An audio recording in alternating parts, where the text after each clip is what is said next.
बेटा मैं शुरू कर रहा हूं आज कैश बुक।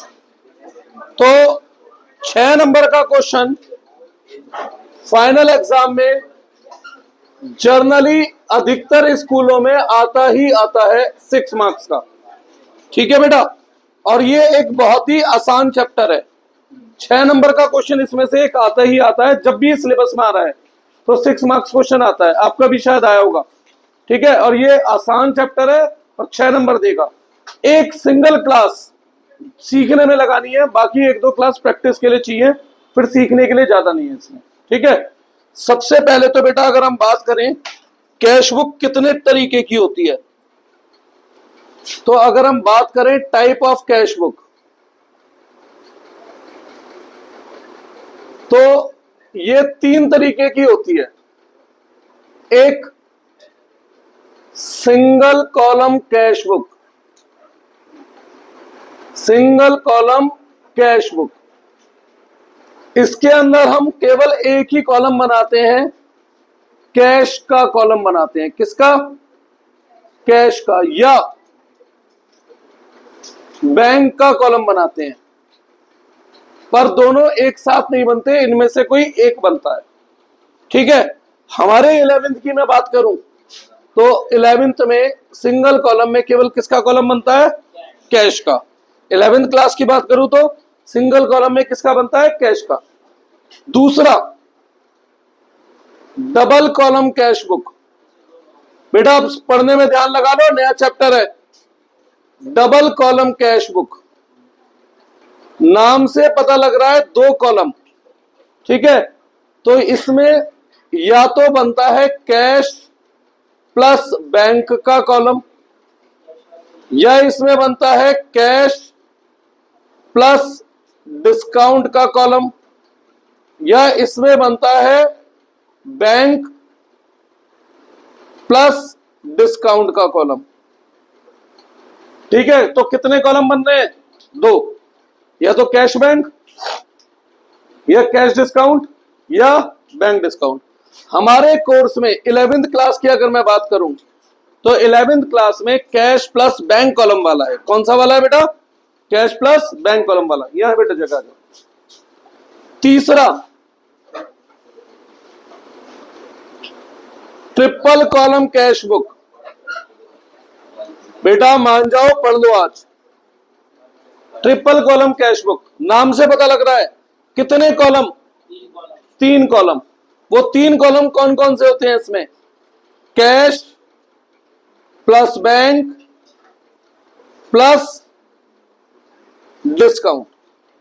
अब ये वाला जो ट्रिपल कॉलम है, अगर मैं बात करूं 11वीं के हिसाब से, नॉट इन सिलेबस,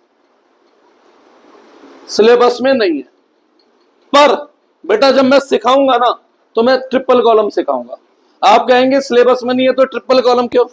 अरे भाई, जब हम ट्रिपल कॉलम करते हैं तो कैश बैंक कवर हो जाता है, केवल कैश भी कवर हो जाता है, और आने वाले चैप्टरों में नॉलेज पर्पज से एक चैप्टर आएगा रेक्टिफिकेशन ऑफ एरर।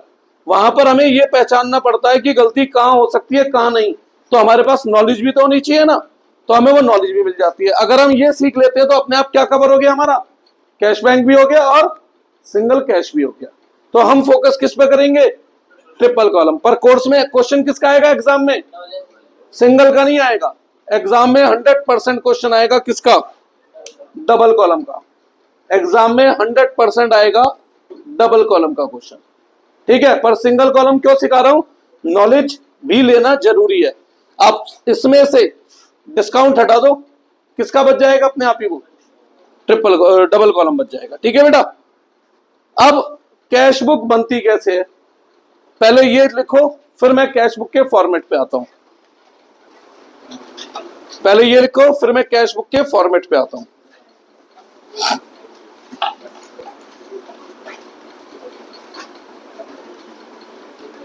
बस एक क्लास है इसमें कॉन्सेप्ट के लिए, एनफ है। एक सिंगल क्लास, जिन्हें अकाउंट ज्यादा आती है उनके लिए भी, और जिन्हें नहीं आती है उनके लिए भी, और जिन्हें मॉडरेट आती है उनके लिए भी। एक क्लास एनफ है सीखने के लिए, 2 क्लास प्रैक्टिस के लिए चाहिए। क्यों? कई बार बेटा अंग्रेजी भाषा हमारे समझ नहीं आती, लिखना क्या चाहता है वो उस प्रैक्टिस के लिए चाहिए। ठीक है, वैसे सीखने के लिए आज की क्लास एनफ है, सफिशिएंट है कैश बुक खत्म करने के लिए। बेटा देखिए मैंने वीडियो ऑन कर दी थी, नहीं कर दी थी? कर देना।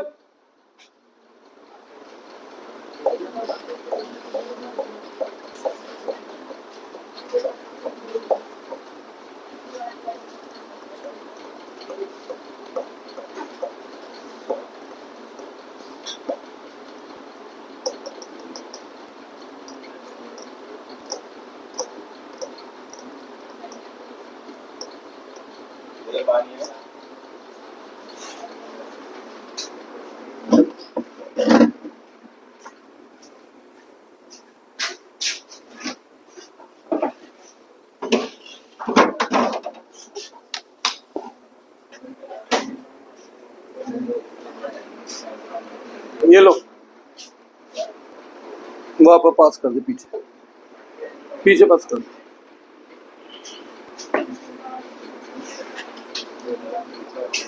यश बेटा पहले नोट कर ले, पूरा 1 घंटा चाहिए आज के टॉपिक में। भाई कॉन्सेप्ट पूरा करने में उसमें तो टाइम लगता है ना।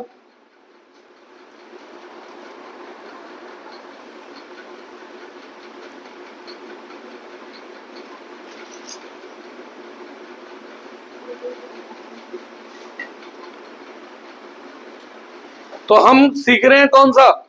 ट्रिपल। ट्रिपल में अपने आप क्या कवर हो जाएगा हमारा? डबल कवर हो जाएगा या सिंगल भी कवर हो जाएगा, ठीक है ना।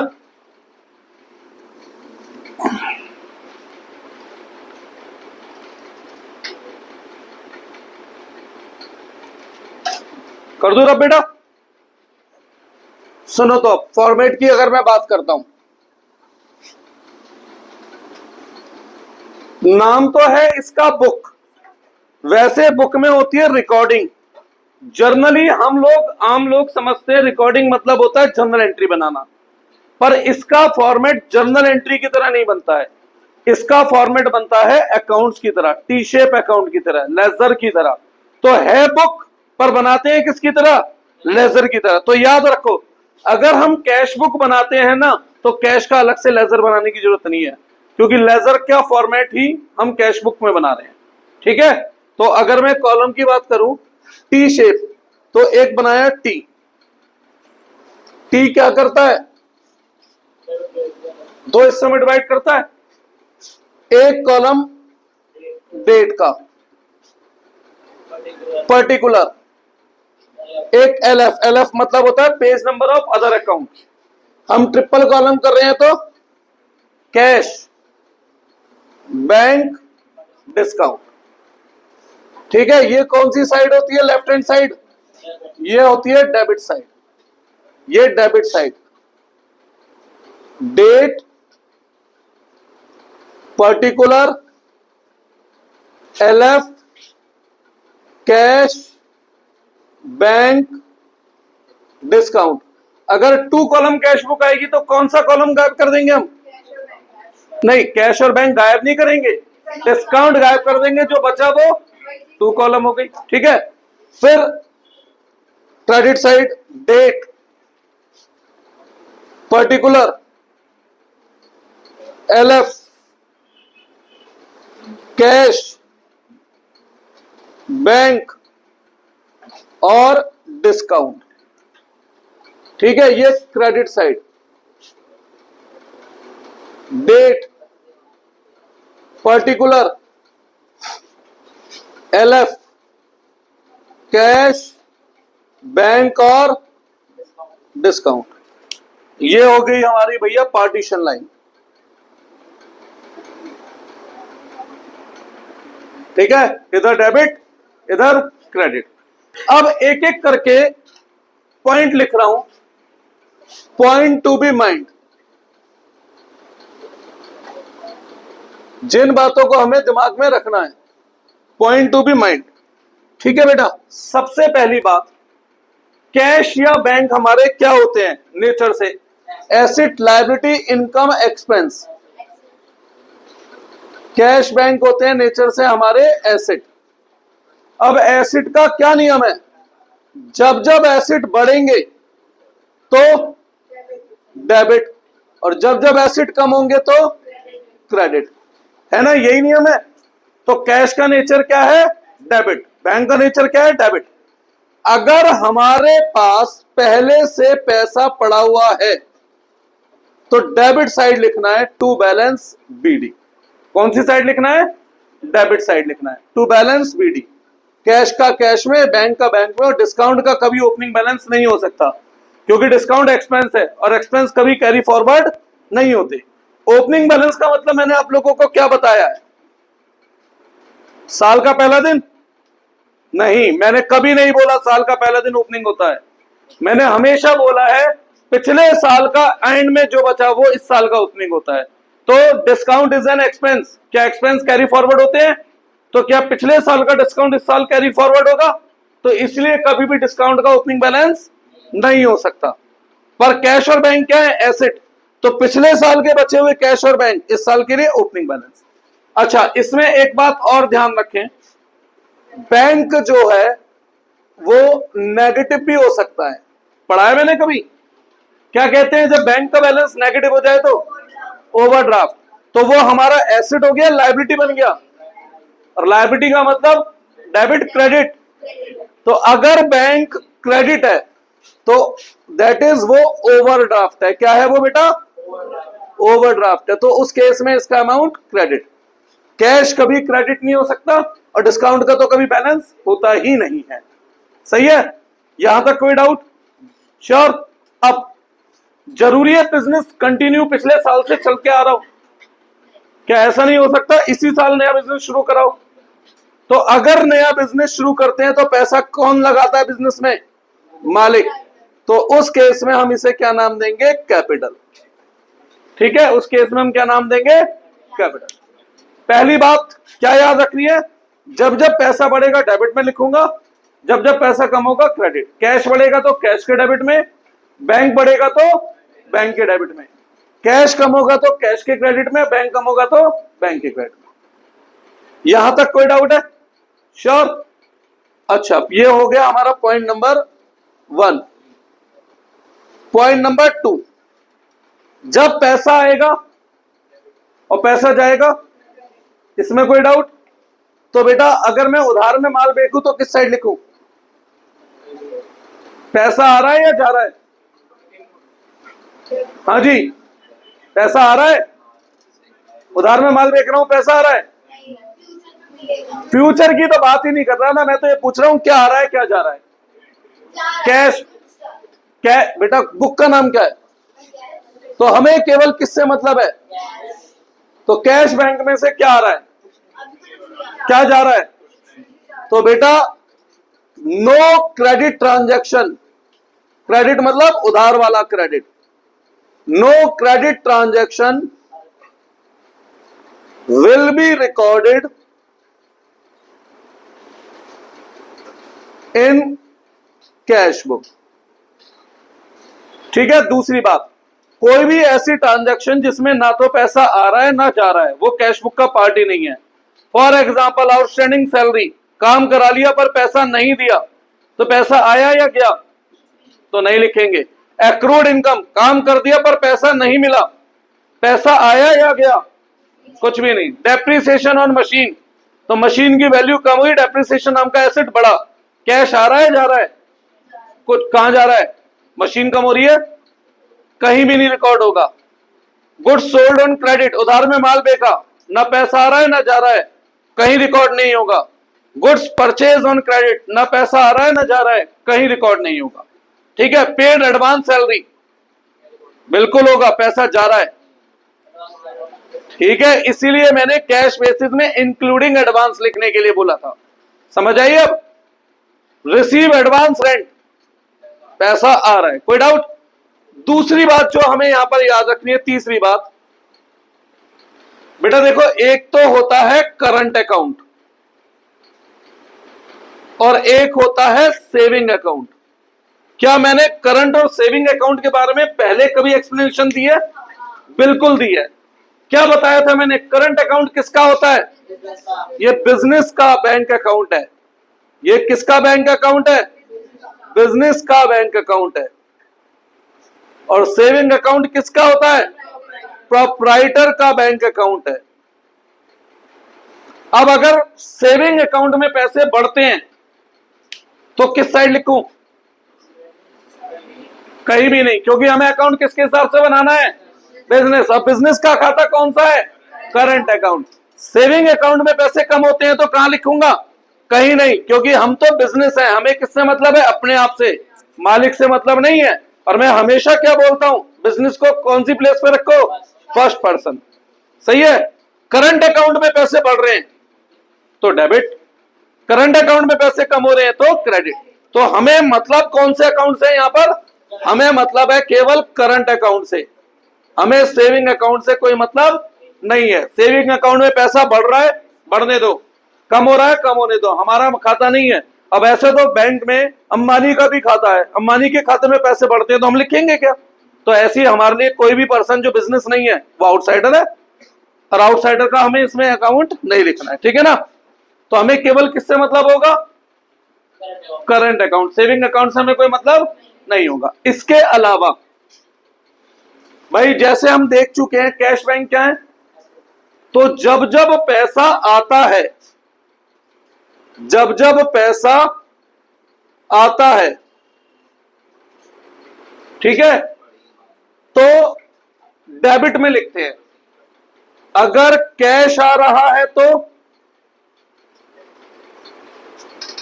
कैश कॉलम में, चेक आ रहा है तो चेक आ रहा है तो कहीं नहीं।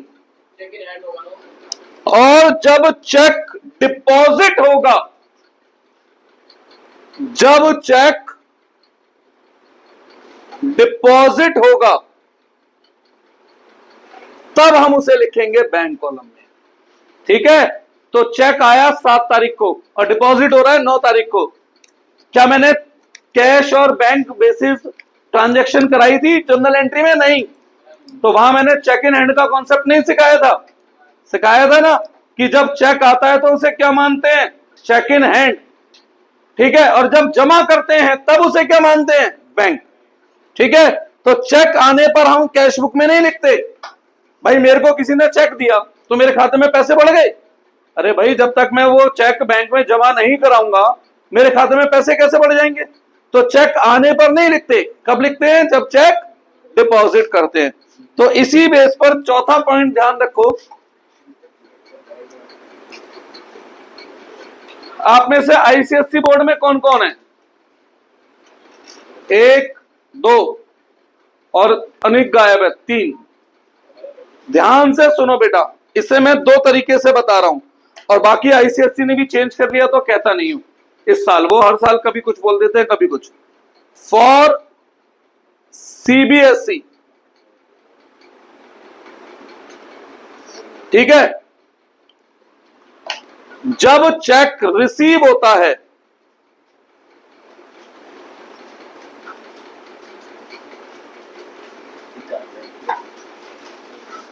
तो हम उसे मानते हैं, उसे चेक इन हैंड मानते हैं। क्या मानते हैं? चेक इन हैंड मानते हैं जब चेक क्या होता है? रिसीव होता है। और जब चेक डिपॉजिट होता है, जब चेक डिपॉजिट होता है तब उसे बैंक मानते हैं। तो हमें बेटा किसका कॉलम बना रहे हैं हम? चेक का या बैंक का? तो हमें कब लिखना है वहां पर? जब डिपॉजिट होता है। ठीक है बेटा जी, ध्यान दीजिएगा आईसीएससी वाले। क्या लिखते हैं? ICSE, ICSE. ठीक है, लेकिन बेटा आपको 12th में जाके बदलना पड़ेगा अपने आप को। क्यों? 12th में पेपर जो आएगा वो प्योर एनसीईआरटी से आएगा। अभी 11th में क्या है, स्कूल में है एनसीईआरटी, बट टीचर पुराना जो उन्होंने कभी पढ़ा था वो उस हिसाब से आज भी पढ़ाते हैं। इसलिए बेटा मेरे को चेंज करना है। आईसीएससी में क्या होता है? जब चेक आता है जब चेक रिसीव होता है तो कैश रिसीव हुआ, ये मानते हैं। क्या मानते हैं? Cash receive. तो यानी चेक रिसीव को भी आईसीएससी में कौन से कॉलम में लिख देंगे? कैश कॉलम में लिख देंगे। और जब चेक डिपॉजिट होगा, जब चेक डिपॉजिट होगा तो कॉन्ट्रा एंट्री बनाते हैं। कॉन्ट्रा एंट्री में भी 2 मिनट में आ रहा हूं क्या होती है बेटा, वो सभी के लिए है। फिर कॉन्ट्रा एंट्री बनाते हैं।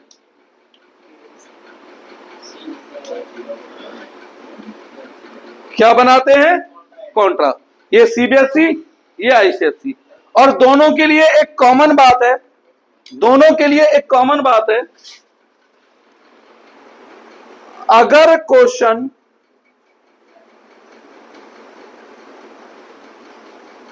ये ना बताए कि चेक डिपॉजिट कब हो रहा है, चेक डिपॉजिट कब हो रहा है, अगर क्वेश्चन हमें ये नहीं बताता चेक डिपॉजिट कब हो रहा है, तो हम मानते हैं कि जब चेक रिसीव हुआ तभी डिपॉजिट हो गया। तो इस केस में हम सीधा बैंक में डायरेक्ट लिख सकते हैं, फिर हमें चेक इन हैंड लिखने की जरूरत नहीं है, फिर हमें कैश मानने की जरूरत नहीं है। भाई जैसे किसी के क्वेश्चन में लिखा है cheque of ₹10,000 receive from Ram, अब उसके बाद कुछ नहीं लिखा तो मैं सीधा बैंक कॉलम में लिख दूंगा, चाहे सीबीएसई हो चाहे आईसीएसई। क्यों? क्योंकि हमें ये नहीं बताया चेक डिपॉजिट कब हुआ है, तो हम क्या मानेंगे? सेम डे डिपॉजिट है। ठीक है बेटा, पहले ये 4 पॉइंट लिखो, क्योंकि ये पॉइंट मैं रब करूंगा, ये पॉइंट मैं रब करूंगा। लिखो पहले ये 4 पॉइंट। बेटा मेरे पास जगह की एक लिमिटेशन होती है, बोर्ड। अब मैं इसे रब नहीं कर सकता क्योंकि इसमें तो मुझे चीजें लिखवानी है अभी।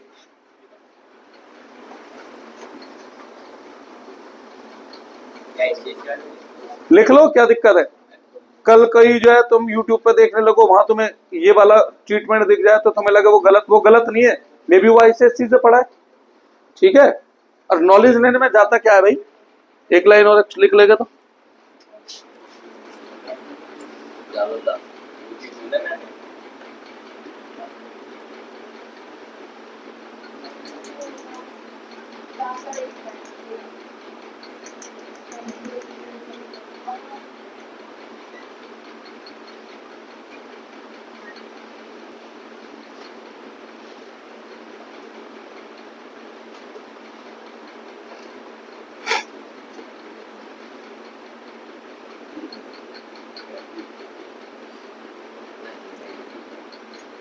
रिदम अब बेटा रेगुलर आएगा, अब छुट्टी नहीं करनी, समझियो कुछ दिन।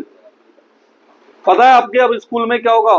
सुपर फास्ट स्पीड से पढ़ा देंगे, कोई चैप्टर 15 क्लास लगानी है 2 क्लास में खत्म, और सीधा हाफिली में गिर देंगे। फिर बेटा अभी तक बड़े स्लो चल रहे थे ना, अब आप स्पीड देखना बुलेट ट्रेन जैसी। बेटा सिखाने का तो एक ही दिन का है, पर मैंने क्या बोला, प्रैक्टिस में भी तो समय लगाना पड़ेगा ना हमें। क्या मैंने आज बता के भेज दिया आप सीधा कर आओगे बिना प्रैक्टिस करे? फिर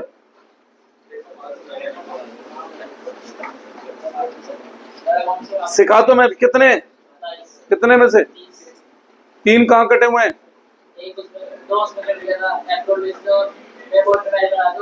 भाई मैंने तो करा के भेजा था, समझ नहीं आया, कुछ नहीं आता। और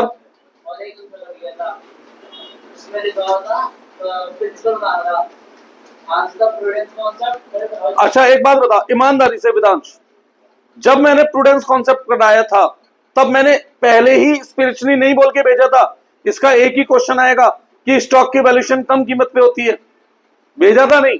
तो तुम स्टॉक वाला क्वेश्चन गलत कैसे करके आ सकते हो बच्चों? मतलब अगर मैं बता के भेज रहा हूं तब गलती कर रहे हो, तो बिना बताए भेजूंगा तो फिर तो बहुत ही बुरा हाल होगा। तो उसमें टाइम क्या करेगा प्रूडेंस लिखने में? है भाई? तेरे कितने आए हैं कुल? कौन कौन है हमारी तेरी क्लास में, हमारे बैच में से? अंगद के कितने हैं? वो तो छुट्टी पे ही तना रहा। और कितने? बेटा बहुत बुरे, नहीं आ सकते थे ज्यादा। शगुन तुमसे तो बेटा मैं एक्सपेक्ट करता हूँ लाओगे नंबर। तेरे 20। अच्छा एक बात बताओ, मैंने आपको पहले बता के भेजा था कि एग्जाम में टाइम कम मिलेगा, स्पीड बढ़ा लो, मैंने बोली थी ये बात। बेटा अब अगले एग्जाम में मुझे नंबर चाहिए मिनिमम 95%, और मैं जो पढ़ा हूं उसके बाहर आए तो मैं आपकी गलती नहीं कहूंगा, अगर उसी में से आए तो फिर तो आने चाहिए ना। चलो जल्दी से नोट करो ये।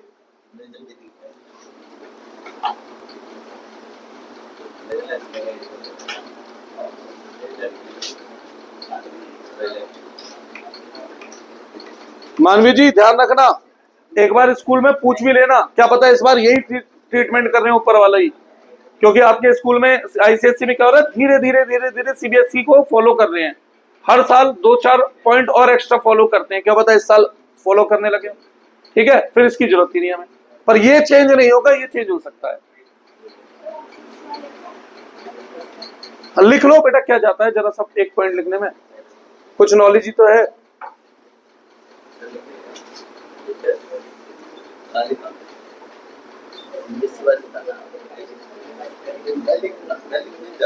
ये लिखना है रेड वाला सबको, ये सीबीएसई और आईसीएसई दोनों के लिए कॉमन है, रेड वाला पोर्शन जो है, ठीक है।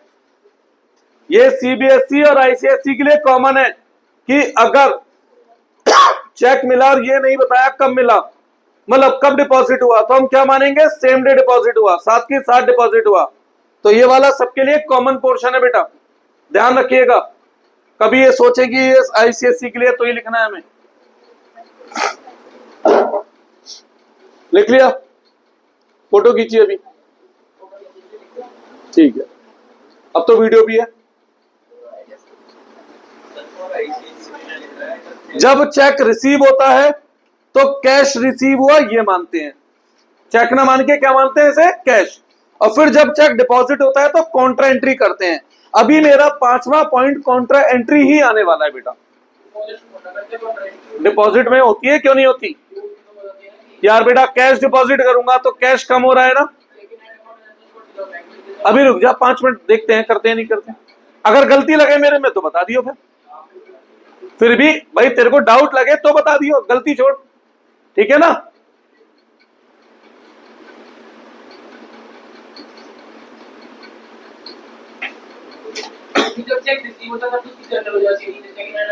चेक इन हैंड अकाउंट, इसकी एंट्री हो गई cheque in hand to bank, और इसके, अच्छा इस वाले डिपॉजिट की बात कर रहा है, इसकी कॉन्ट्रा कहाँ है, मैंने कहा लिखा है कॉन्ट्रा, आईसीएससी के लिए, क्योंकि उन्होंने कैश माना था, तो वो चेक डिपॉजिट की जगह उसे क्या मानेंगे, कैश डिपॉजिट मानेंगे, तो उनके लिए कॉन्ट्रा बनी नहीं बनी, हाँ उनके लिए बनी है, तुम्हारे लिए तो मैंने कहा लिखा है बेटा कॉन्ट्रा, ठीक है ना। मैं बहुत क्लियर हूं, मैं क्या बोल रहा हूं, मैं कंफ्यूज नहीं हूं, कर दो रब। शगुन कहां तक हुआ बेटा, लिखो। तो बेटा थोड़ी मेहनत करो, नंबर लेकर आओ यार, इतना बुरा नहीं पढ़ा रहा हूं। और सबसे बड़ी बात, जो मैंने पढ़ाया उसके बाहर से कुछ था, जब उसके बाहर कुछ नहीं था, मैं तो 1 मार्क का क्वेश्चन भी एक्सपेक्ट करके भेजे थे। फिर बेटा तेरे नंबर मिल गए भी नहीं, कौन से सर है वो नंबर थोड़ा कम देते हैं, तुम्हारे सर कौन है शकुन जी, उनके सामने 15 नंबर आए ना, तो ये ललित सर के सामने 8-9 रह जाते, सीरियस बता रहा हूं, ललित सर थोड़ा कम देते हैं मेहता सर के मुकाबले,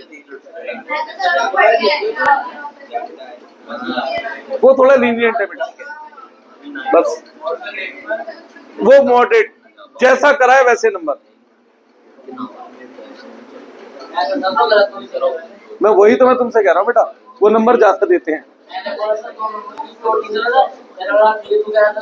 कर दो रे। पॉइंट नंबर, ये तो उसमें से देख लियो, वीडियो में से देख लियो बेटा, फिर बहुत लंबा हो जाएगी वीडियो भी जो है ना।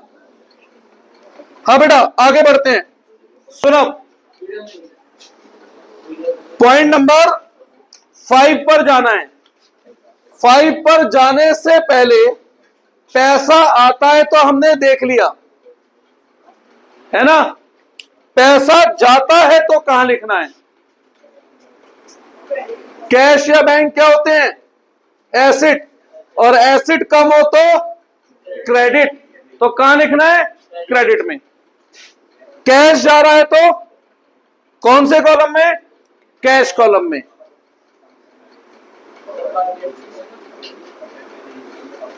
चेक जा रहा है तो, चेक जा रहा है तो सीधा बैंक कॉलम में। यहां पर हमें यह देखने की जरूरत नहीं है कि वो चेक बैंक में डिपॉजिट वो कब लेके जाएगा। जब चेक रिसीव हो तो ध्यान रखना है, जब चेक इश्यू हो तो ध्यान नहीं रखना। चेक रिसीव हो तो क्या ध्यान रखना है कि सेम डे डिपॉजिट हो रहा है या बाद में। सेम डे डिपॉजिट हो रहा है तो अभी के भी लिख दूंगा, बाद में डिपॉजिट हो रहा है तो जब डिपॉजिट होगा तब लिखूंगा। पर जब मैं चेक किसी को दे रहा हूं, चेक देने को हम इशू करना भी कहते हैं बेटा, चेक ड्रॉ करना भी बोलते हैं, चेक इशू करना भी बोलते हैं, ड्रॉ करना भी बोलते हैं, ठीक है। तो उस केस में हमें कुछ ध्यान नहीं रखना, चेक जा रहा है मतलब बैंक से पैसे कट रहे हैं, दैट्स इट। अब वो जिसे मैंने चेक दिया, चाहे वो मेरे बैंक से पैसे निकालने जाए या ना जाए, ये उसकी हेडिक है, ये मेरी हेडिक नहीं है ना। क्लियर है? कोई डाउट इसमें? अब 5वां पॉइंट, कॉन्ट्रा एंट्री। कुछ लोग कहते हैं कॉन्ट्रा एंट्री का मतलब होता है जिसमें चेक और बैंक दोनों आए, ठीक है, जिसमें चेक या बैंक दोनों आए। कॉन्ट्रा का मतलब ये नहीं होता है बेटा। कॉन्ट्रा का मतलब मैं बताता हूं क्या होता है। इस एलएफ में क्या लिखते हैं हम, पता है आपको? सुनो, ये कैश बुक में बना रहा हूं पेज नंबर 101 पर। कौन से पेज पर? 101 पर। अब मुझे राम से पैसा मिला। किससे पैसा मिला? तो मैं यहां पे लिखूंगा ये एग्जांपल है, टू राम, अमाउंट लिख दूंगा। तो राम के अकाउंट में भी तो लिखा होगा मैंने ये। अब मैं राम का अकाउंट ढूंढने के लिए 500 पेजों को पलट पलट के देखूंगा, कहां है राम का अकाउंट, कहां है राम का अकाउंट। अरे भैया राम का अकाउंट लेट से पेज नंबर 312 पर है, तो यहां लिखूंगा पेज नंबर 312। और जहां मैं राम का अकाउंट बना रहा हूंगा वहां पर भी एलएफ और जेएफ का कॉलम होता है, ठीक है। वहां पर मैं लिखूंगा, कहां गया, Ram debit to cash, cash debit by cash, और यहां लिख दूंगा मैं पेज नंबर 101। तो हर एंट्री के ट्रांजैक्शन के कितने इफेक्ट होते हैं बेटा? दो ना। एक इफेक्ट किस साइड आ रहा है? डेबिट, तो दूसरा इफेक्ट कहां गया? क्रेडिट। एक इफेक्ट आ रहा है पेज नंबर 101 पर, और दूसरा इफेक्ट किस पे जा रहा है? पेज नंबर 312 पर। किस में जा रहा है? 312 पर, ठीक है। अब अगर सपोज करो एक ट्रांजैक्शन के दोनों इफेक्ट, डेबिट भी और क्रेडिट भी, वो सेम ही पेज नंबर पर आए। कौन सा पेज नंबर है ये? तो उसका डेबिट इफेक्ट भी पेज नंबर 101 पर दिखे और क्रेडिट इफेक्ट भी पेज नंबर 101 पर दिखे, तब हम उसे कहते हैं कॉन्ट्रा। तब हम उसे क्या कहते हैं? कॉन्ट्रा। पर कॉन्ट्रा एंट्री 99.99% में केवल कैश बैंक में बन पाती है। तो लोगों ने सोच बना ली है कि जब भी कैश बैंक है तो वही कॉन्ट्रा है, ठीक है बेटा। अब अगर सपोज करो मैं कैश बुक अलग बनाऊं, कैश कॉलम की, बैंक कॉलम की अलग, तो इसे कॉन्ट्रा नहीं कहेंगे, फिर इसे कॉन्ट्रा नहीं कहेंगे, ठीक है। कॉन्ट्रा का मतलब जब दोनों इफेक्ट सेम पेज पर दिखें। किस पर दिखे? सेम पेज पर। तो ये रब कर रहा हूं मैं, ये तो बीच में ऐसे ही लिख दिया था कुछ। हाँ जी, तो यहां पर फिलहाल आपके लिए कॉन्ट्रा क्या हो सकती है? फिलहाल आपके लिए दो कॉन्ट्रा हो सकती हैं। पहली, कैश डिपॉजिटेड इनटू बैंक। बेटा ध्यान दीजिएगा, कैश डिपॉजिटेड इनटू बैंक। अब इसके दो इफेक्ट बताओ, क्या कम होगा और क्या बढ़ेगा? बैंक बढ़ेगा। कैश क्या होता है? तो एसेट कम होता है तो क्रेडिट में लिखते हैं, तो कैश के क्रेडिट में लिखूंगा और नाम आता है अपोजिट का, नाम आता है अपोजिट का। सही है? बैंक क्या हो रहा है? बढ़ रहा है, क्या करूंगा? डेबिट। तो बैंक के किस साइड लिखूंगा? Debit side. और नाम आता है किसका? अपोजिट का। यह बात मैंने लेजर में सिखा रखी है, ठीक है। अब इस एंट्री के दोनों इफेक्ट सेम पेज पर है या अलग अलग पेज पर है? सेम पेज पर है, तो इसलिए इसे कहते हैं कॉन्ट्रा, इसलिए इसे कहते हैं कॉन्ट्रा। कोई डाउट है इसमें? श्योर। और दूसरी कॉन्ट्रा क्या हो सकती है? Cash withdrawn from bank, bank से कैश निकाल रहा हूं, तो बिजनेस में क्या बढ़ेगा बताओ? कैश बढ़ेगा। जनरल साहब कोई डाउट? बिजनेस में से क्या कम होगा? बैंक में से पैसा कम होगा। कैश क्या होता है? एसेट, एसेट बढ़ता है तो डेबिट, तो कैश के किस साइड लिखूंगा? Debit side. और नाम किसका? अपोजिट का, टू बैंक। बैंक एसेट है, कम हो रहा है तो क्या होगा? क्रेडिट, तो बैंक के किस साइड लिखूंगा? Credit side. नाम किसका आता है? अपोजिट का, कैश अकाउंट। क्या ये दोनों इफेक्ट सेम पेज पर आ रहे हैं? पेज नंबर 101 पर है दोनों इफेक्ट। जब सेम पेज पर है तो इसे क्या कहते हैं? कॉन्ट्रा। इसे क्या कहते हैं? कॉन्ट्रा। कोई डाउट है यहां तक? नोट करो इसे।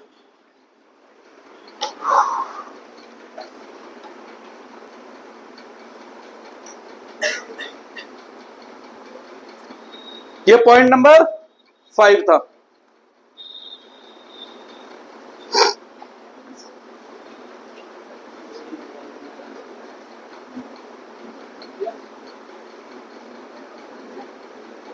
कोई कुछ पूछ रहा था अभी?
आगे बढ़े।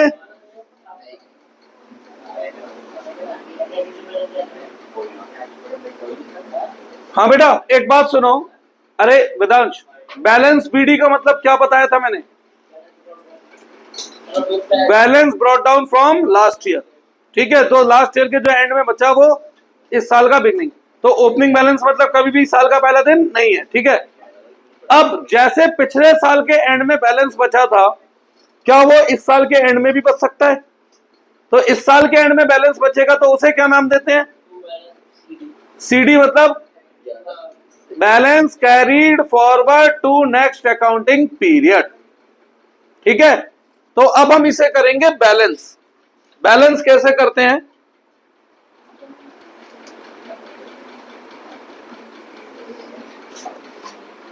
अब आप कहेंगे मैंने डिस्काउंट की तो बात ही नहीं की।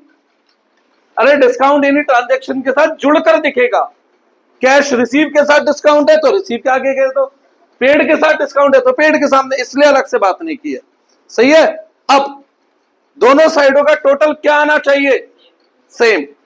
तो by balance carried down, cash का बैलेंस हमेशा दिस साइड, क्रेडिट साइड ही बचेगा, क्योंकि इस क्रेडिट साइड में जो बैलेंस बचता है तो मैंने पहले पढ़ाया था उसे डेबिट बैलेंस कहा जाता है। ठीक है, क्योंकि कैश कभी माइनस में पहुंच सकता है।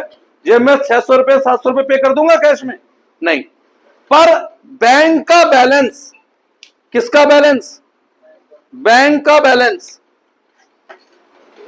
बेटा बैंक का बैलेंस हमारा क्रेडिट साइड भी आ सकता है और डेबिट साइड भी आ सकता है। अब आप कहेंगे डेबिट साइड क्यों? 10,000 रुपए खाते में है तो क्या 12,000 पे कर सकता हूं? हां कर सकता हूं, ओवरड्राफ्ट होता है वो। सही है, तो कैश का बैलेंस किस साइड आएगा? हमेशा क्रेडिट में निकलेगा। अब बैंक का कहीं भी। अब ये जो बैलेंस सीडी इस साल का एंड है वो अगले साल के लिए क्या बन जाता है? To balance brought down. फिर अगला साल यहां से शुरू होगा। अगला साल कह रहा हूं, सॉरी, अगला पीरियड। ये balance CD by balance BD. कोई डाउट? श्योर? ये था फॉर्मेट। अब इसमें मैं एक दो बातें और लिखवाना चाहता हूं जो फॉर्मेट में नहीं है, वो अलग से आपको जानकारी के लिए लिखनी है। ये रब कर सकता हूं क्या बेटा? ये सबने नोट कर लिया? ठीक है, पॉइंट नंबर 6 पर आते हैं। देखो बेटा,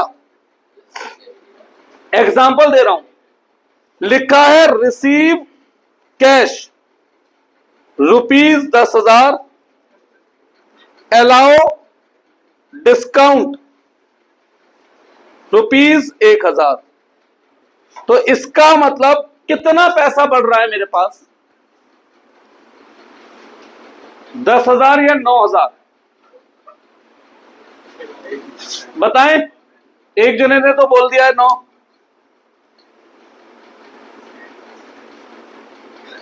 कितना कैश बढ़ रहा है भाई? अरे पूरे 10 बढ़ रहा है। रिसीव कैश लिखा है तो कैश पूरे 10 बढ़ा है और डिस्काउंट अलग से 1,000। लेकिन अगर लिखा है settle account of ₹10,000, allow discount 1,000, तो इसका मतलब कैश रिसीव हुआ है केवल 9,000। तो जब भी रिसीव या पेड लिखा है तो डिस्काउंट ऑलरेडी कटा हुआ है। ठीक है बेटा, जब भी रिसीव या पेड लिखा है तो डिस्काउंट ऑलरेडी कटा हुआ है, और जब भी सेटल लिखा है तो डिस्काउंट अभी हमें एडजस्ट करना है, तो डिस्काउंट अभी काटना है, उसके बाद पैसा मिलेगा। कोई डाउट है इसमें? बस आज के लिए इतना ही। अगली क्लास में कराऊंगा इसकी प्रैक्टिस इस चैप्टर की। और ये चैप्टर कोई नया बच्चा है कोई पुराना फर्क नहीं पड़ता, क्योंकि इतना ही है इसमें बेटा। बहुत ज्यादा डीप अकाउंट में जाने की इसमें जरूरत नहीं है। ठीक है जी, छुट्टी नहीं करेगा कोई भी परसों।